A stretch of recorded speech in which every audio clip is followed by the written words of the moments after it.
Basketball, a game led by star power, fairy tale stories and iconic moments. The NBA is one of the most compelling sports leagues in the world, watched by millions. LeBron James, Steph Curry, Kevin Durant, Michael Jordan. Household names which have changed lives and attracted countless fans to watch again and again and again and again. Moments watched by billions, stories that could be taken from a Hollywood film. But why don't we hear about the other side? Why is it when we talk about basketball we think of just the NBA and ignore the other major league in the sport? Star power. A sport needs a hero and a villain, a story, an ending, ups and downs. The NBA didn't get to where it is today based on sport alone. Jordan alone helped the league rise to unimaginable heights. Through his personality, his rebellion, his sass and his unstoppable play style. And since then a trend of characters has dictated this league. Kobe Bryant, Allen Iverson, Vince Carter, Shaq, LeBron, Anthony Edwards, all characters that boost each other and make the league worth watching. For the longest time, the WNBA hasn't had the big names. No excitement, no stories, just good basketball. But it's hard to get into a new league, basically a new sport without rooting for your favourite players, teams and seeing storylines unfold. Good basketball can be seen anywhere in the world. Europe, Australia and China all have good markets, but they lack the characters and stories that make the NBA so popular. This was all true until one girl started to make a difference. Caitlin Clark. From the town of Des Moines, Iowa, a young girl dreamed of changing the game as we know it. Someone who embraces the pressure, when the lights shine bright, the struggle, being the underdog. Clark's competitive nature from a young age grew from being in a sporting family. Clark grew up playing basketball and football, which helped her sport in mind. Playing with her brother and his friends from a young age, Clark grew her skills at a better and harder level. So when making the switch to women's basketball, she was already a step ahead. Often playing up from her age, she received her first letter of interest from a program only months before her 7th grade year. The AAU circuit was highly beneficial at improving Clark's skills against other great talent. A buzz started around Clark's game as she developed her game more and more. This allowed her to explode onto the high school scene in a big way. Clark already ranked number 1 in her class from the high school start freshman year. She would end up going on to play for Dowling Catholic High School, which is located in her hometown of Des Moines. Throughout her high school years, Clark averaged an insane 27 points per game, impressive at any level. In her senior year, she averaged the whopping 33 points a game. Unreal. This earned her a place as a McDonald's All-American and a major name in women's basketball even at a young level. After considering her options, her choice for the destination of her university would stay close to home. Being close to her family was massively important to Clark and was a huge factor in the decision. 4 years is a big commitment, so making the right choice was very important. Iowa felt right for Clark, and the challenge of bringing a program to a level they'd never been at before excited Caitlin. As a freshman, Clark was chosen to be the team's starting point guard, essentially being handed the responsibility of dictating the entire flow of the game for our whole team. Clark took the Big Ten by storm in her first season, picking up the conference's Freshman of the Year award along the way despite her high-risk, high-reward style of play. This made the expectations for her sophomore year unusually high for someone of her age. Iowa basketball games started to fill up as fans returned from the COVID break and was able to watch the prodigy live. Although the Hawkeyes disappointed in March Madness with a shock loss to the 10th seed Creighton Blue Jays, Clark still shone and won Big Ten Player of the Year along with multiple other accolades. Motivated and fueled by the humiliation of the previous second-round loss, Caitlin and the Hawkeyes went into her junior year with a mission, and of course, she smashed expectation. Named the Naismith Women's Player of the Year and becoming the first player to win the Dawn Stanley Award 3 times, her junior season was one of the most decorated seasons in NCAA history. Getting to the Final Four for any program is a major ask, but Caitlin with the fire from the year before led them there, netting a 40-point triple-double in the regional final, a stat line never completed before and on an extraterrestrial level of play. In the semi-final, they matched up against Don Stanley's South Carolina, the reigning champs, and on a 46-game unbeaten streak. She won.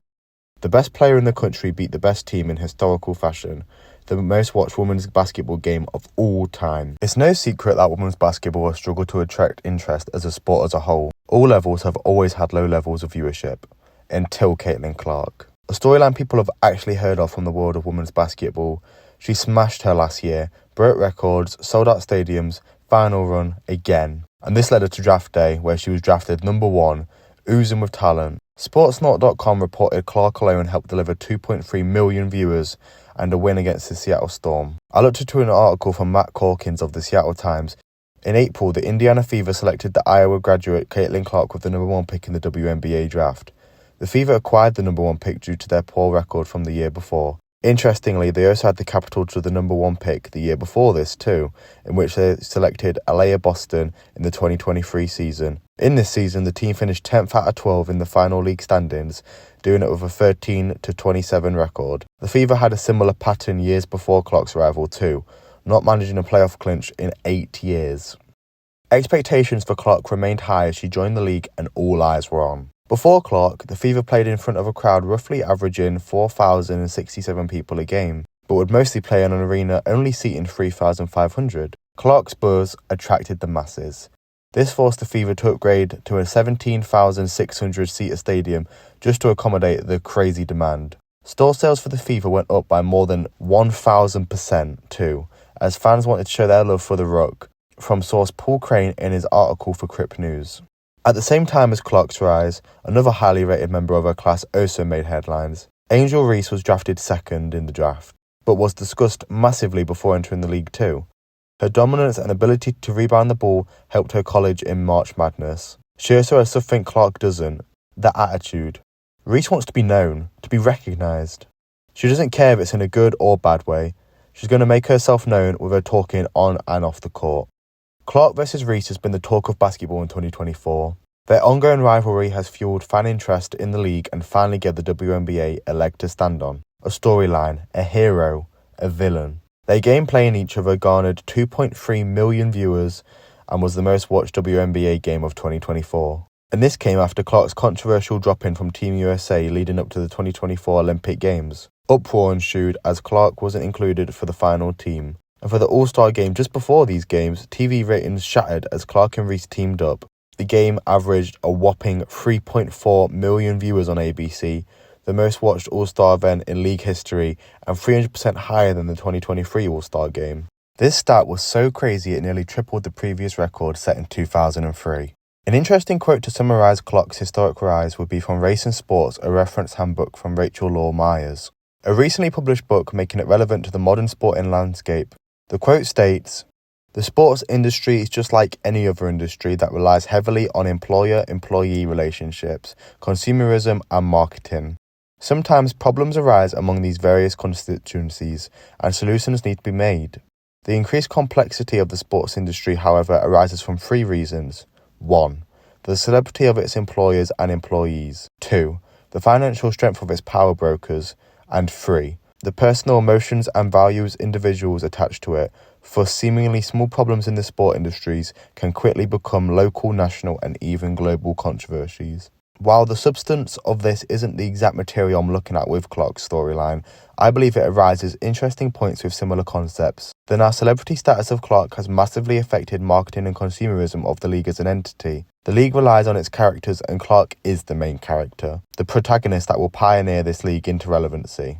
The site X, or previously known as Twitter, has massively helped the viral part of Clark's rise. Basketball fans are massive on the social media platform as it gives a voice to the common fan. People are brutal and will dig deep on the lows and raise to unimaginable heights through the highs.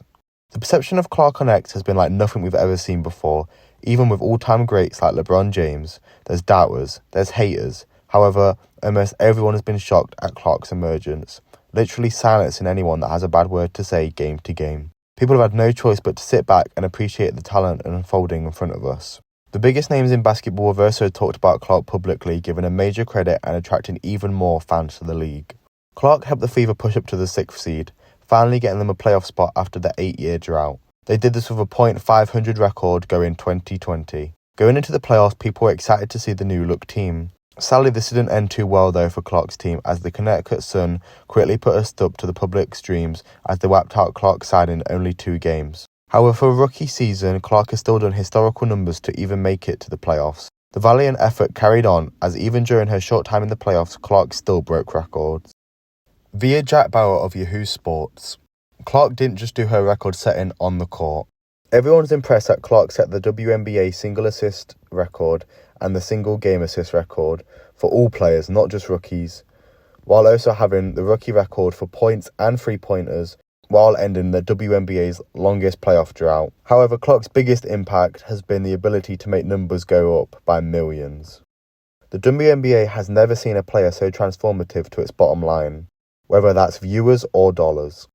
It's hard to think of a rookie in any other sport that's made such a big difference to the league in their starting year. The two-time defending champions and title favourite, the Las Vegas Aces, only had the second most national television games in the league with 35 when WNBA's broadcast schedule was announced. Right behind them were the New York Liberty, who were currently going to the finals and had 31 games televised. The team with the most televised games, though, were the Fever with 36. While they might have been the worst team in the East last year, they now have Clark. 2.3 million, 2.25 million, 2.2 million, 2.1 million, 1.6 million, 678,000. Those were the figures of the highest rating WNBA games of this season, and it's not a coincidence that all of those were Indiana Fever games. Half of those were also included in the Sky, further strengthening the rivalry between Angel Reese and Caitlin Clark. NBA TV set a record for WNBA single-game viewership 8 different times this year. Clark played in all 8 of those games. The Aces Fever game also outdrew every single NBA game on the network last season. The Fever had 90% of their games aired nationally this season, and it wouldn't be surprising if that number is 100% next year. This season, 23 WNBA games drew more than 1 million viewers. Clark played in 20 of them. And that's even crazier when you consider the fact that before this season, no WNBA game had averaged more than 1 million viewers since 2008. There's no doubt Clark has changed the landscape of the WNBA and its future after only one season. The world will be watching for years to come as the chosen one keeps breaking records and making pure entertainment every time she steps on the court. Through the points made today, it is clear to see the influence, as the WNBA looks forward to introducing 2 new teams in the coming years. It's clear to see the market will only expand. As fans, we can all hope Clark is inspiring more and more and bring more talent and personality to the league. Things are looking up for the league and women's sports. It's inspiring to see the numbers talk for themselves. Caitlin Clark will change lives, numbers, and records. Yeah, it's usually step back going left. Caitlin Clark. Timeline, a deep 3 is good. You try to deny Caitlin Clark the basketball because with it in her hands, her range is almost limitless. This is good defense by Raven Johnson. Honestly, I think setting my teammates up, I think that just provides so much more energy to the team. It gets everybody going, and when everybody can touch the ball and get going in that way, I think it just everybody just flows a little bit better. The offense flows a little bit better. But that's something I take a lot of pride in. At times, I think I can try to overpass and probably could be a little more aggressive to the basket. But yeah, I think with the weapons that we have on our team, it's just easy for me to set them up.